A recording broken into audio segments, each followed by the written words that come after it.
네, 수시 원서 접수 기간이 시작되었습니다. 9월 23일 수요일부터 9월 28일 월요일까지 대학 수시 원서 접수 기간인데요. 작년에 한번 해봤던 N수생 학생들은 익숙하겠지만 이번이 처음인 고3 학생들은 처음이라 낯설고 헷갈리실 수 있겠죠. 그래서 오늘은 이 수시 원서 접수의 방법과 주의사항에 대해서 말씀드리도록 할게요. 커다란 맥락은 이래요. 수시 원서 접수 사이트 가입, 지원할 대학과 전형 선택 후 원서 작성, 결제 이렇게 진행이 되는 거예요. 간단하죠? 그럼 방법을 다시 한번 볼게요. 먼저 수시 원서 접수 사이트 가입은요. 진학사의 진학 어플라이와 UA 어플라이 이 두 곳에서 하는 거고요. 둘 중에 하나의 사이트에 들어가서 통합회원 가입을 하시면 됩니다. UA나 진학사 어느 곳에서나 하셔도 상관없어요.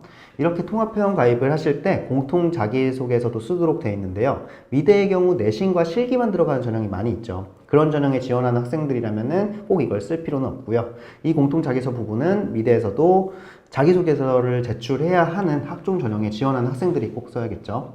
자기소개서 문항은 공통적으로 3개의 문항에 대한 답변을 작성해야 되는데요. 첫 번째, 고등학교 재학 기간 중 학업에 기울인 노력과 학업 학습 경험에 대해 배우고 느낀 점을 기술하시오. 두 번째, 본인의 의미를 두고 노력했던 교내 활동을 배우고 느낀 점을 중심으로 3개 이내로 기술하시오. 세 번째, 학교 생활 중 배움, 나눔, 협력, 갈등 등을 실천한 사례를 들고 그 과정을 통해 느낀 점을 기술하시오 라는 공통 문항을 1000자 이내로 작성해야 돼요. 학교에 따라 사본 문항이 추가되는 경우도 있는데요. 그렇다면 이 사본 문항도 작성해야겠죠. 네, 다시 말씀드리지만 이건 자기가 수시 지원하는 전형에서 자기소개서가 들어가는 전형에 해당되는 겁니다. 네, 이렇게 통합회원 가입을 했다면은 지원할 대학의 검색, 전형을 클릭 후에 들어갑니다. 유의사항 잘 읽으신 후에 원서 작성하기를 클릭하고요. 진행하시면 계속 뭔가를 동의하라고 체크하는 부분이 나오는데 이게 학생 개인정보, 생활기록부랑 개인 인적사항 등을 학교에 제공하겠다는 내용이니까 전부 동의하셔야 되고요. 쓰다 보면 자기 사진을 업로드하는 부분도 있어요. 배경 없는 상반신 반명 한 판 사진으로 등록하라고 써 있는데요. 이게 잘 모르겠다면 담임 선생님께 졸업 앨범 사진을 요청하시면 되고요. 아니면 얼른 사진관에 가셔서 원서 접수용으로 사진 찍어서 파일로 받으시던가 하시면 돼요. 쭉 원서 작성을 하시고 나서 저장 후에 내가 입력한 정보와 지원하는 학교, 여기서는 학교가 캠퍼스인지 본교인지도 잘 확인하시고요. 전형을 다시 한번 확인하시고요. 결제 후에는 전형과 모집단위만 수정이 안 되는 거니까 전형이랑 모집단위 이 부분만 좀 주의하시면 되고요. 여기까지가 수시 원서 접수 절차 방법이었어요. 그리고 지금 시기 조심해야 될 점이 있죠. 막상 원서 접수 기간이 되면 수시 지원 생각이 없었더라도 갑자기 해야 될 것 같은 기분이 들기도 하거든요. 학교에서 친구들은 거의 대부분 하고 인문계는 거의 수시를 많이 지원하잖아요. 미술에서도 몇몇 수시 지원 학생들이 내 주변에 보이기도 하면은 이런 수시 지원 분위기 때문에 나도 충동적으로 감정적으로 수시를 지원해야 될 것 같은 생각이 들거든요. 그렇게 될 경우에는 객관적으로 내 실기 상황이랑 내 내신 점수를 보고 이성적으로 냉정하게 판단하시길 바라고요. 안 쓰면은 후회할 것 같다면은 써야죠 뭐. 대신에 미술학원 선생님이랑 꼭 이야기해보고 쓰도록 하세요. 이제 주의사항이에요. 첫 번째, 실기고사 일정 확인.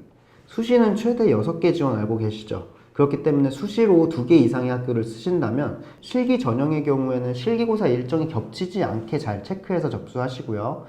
6개 최대 지원이지만 일반 대학 기준이에요. 즉 전문대의 경우는 6개 이상의 경우에도 지원 가능하고요. 또 하나, 수시에서 합격한 경우 정시 지원을 못하는 게 일반적인데요. 특별법에 의해 설치된 학교, 육해군 공군사관학교, 경찰대 카이스트, 한국방송통신대, 한국종합예술대 등의 학교는 수시에 합격하더라도 정시 지원이 가능합니다. 미술에선 한예종이 해당이 되겠죠? 다음 학종 제출 서류 확인이에요. 학종이 아닌 실기 전형이면 상관없지만 학생부 종합 전형의 경우에는 꼭 주의해야 할 부분이고요. 대부분 학교들은 제출 서류가 자기소개서인데요. 미술활동 보고서나 교사 추천서, 학교장 추천서 등 학교마다 제출해야 하는 서류가 다른 경우들도 있어요. 홍익대학교는 미술활동 보고서, 이화여대는 활동 보고서, 추천서 등이 해당되는 이런 경우고요. 제출 서류 목록이 뭔지 자기 전형 확인하시고 제출 서류의 마감일자랑 제출 형식도 확인하시도록 하고요. 특히 우편으로 보내야 되는 경우가 있어요. 이 우편으로 보내야 되는지를 판단할 때는 대학교 홈페이지에서 2021 수시 입시 요강을 다운받으셔서 다시 보시거나 아니면 원서 접수 후에 나오는 출력물에 발송용 봉투의 표지의 유무로 확인하시면 됩니다. 우편물 보낼 때는 우체통에 넣지 마시고 마감 최소 3일 전에는 우체국에 직접 가서 등기로 보내셔야 돼요. 귀찮다고 우체통에 넣으시면은 일반 우편은 도착하기도 오래 걸리고 도착했는지 확인도 어려워요. 발송할 원서나 서류 등의 학생 도장 찍는 곳들이 있거든요. 그거 꼼꼼히 확인하시면서 다 찍도록 하고요. 보낼 때 서류 봉투 연결하는 곳에 담임 선생님 도장 간인을 찍도록 하고요. 등기로 보낸 후에는 우편 발송 확인서까지 받도록 해요. 다음 원서 접수 완료 확인입니다. 원서를 접수하고 결제까지 한 경우에는 접수 사이트에 등록한 전화번호로 문자가 오게 되어 있는데요. 혹시 문자가 안 왔더라도 원서 접수 사이트에 들어가서 로그인 하신 후에 나의 원서 관리, 접수한 원서 확인 부분에 수험번호가 발급된 원서가 있으면은 접수가 성공적으로 된 거니까 이렇게 확인하시면 되고요. 다음 원서 접수 후에요. 앞서 말한 이 수시 원서 접수를 학교 또는 학원에서도 많이 하는데 올해는 부모님과 같이 하거나 혼자서 집에서 하는 경우가 많이 있을 것 같아요. 이렇게 집에서 접수를 했다면 원서 접수 사이트에서 내 원서 보관함에 들어가서 출력한 후에 학교 담임 선생님, 미술학원 선생님께 제출해 하셔서 꼭 알리도록 하고요. 사전에 이야기가 안 돼서 충동적으로 한 경우도 있겠죠. 예. 있으면은 그런 경우에도 민망해 하거나 뭐 혼날 생각 하지 말고 꼭 선생님한테 알려주셔야 돼요. 이미 접수한 거니까 어쩔 수 없잖아요. 그에 따른 입시 계획을 선생님이 세워주겠죠.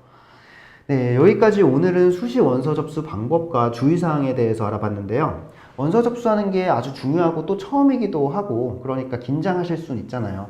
그런데 그냥 컴퓨터 앞에 앉아서 회원 가입하고 원서 작성하고 결제만 하면 되는 거예요. 중요하긴 하지만 되게 쉬운 거니까 부담 갖지 마시고요. 이렇게 원서 접수까지 하면 입시라는 게 이제 완전 실감이 날 텐데요. 실기 전형에 해당되는 우리 미대 입시생들은 접수만 했을 뿐이지 아직 시험장까지의 시간은 충분히 연습할 시간이 더 남아 있으니까 마지막 스퍼트 올리면서 더 실기에 매진하도록 하고요. 네, 올해 입시 얼마 안 남았어요. 조금만 더 힘내면 분명 좋은 결과 있을 겁니다. 포기하지 마시고 끝까지 화이팅입니다.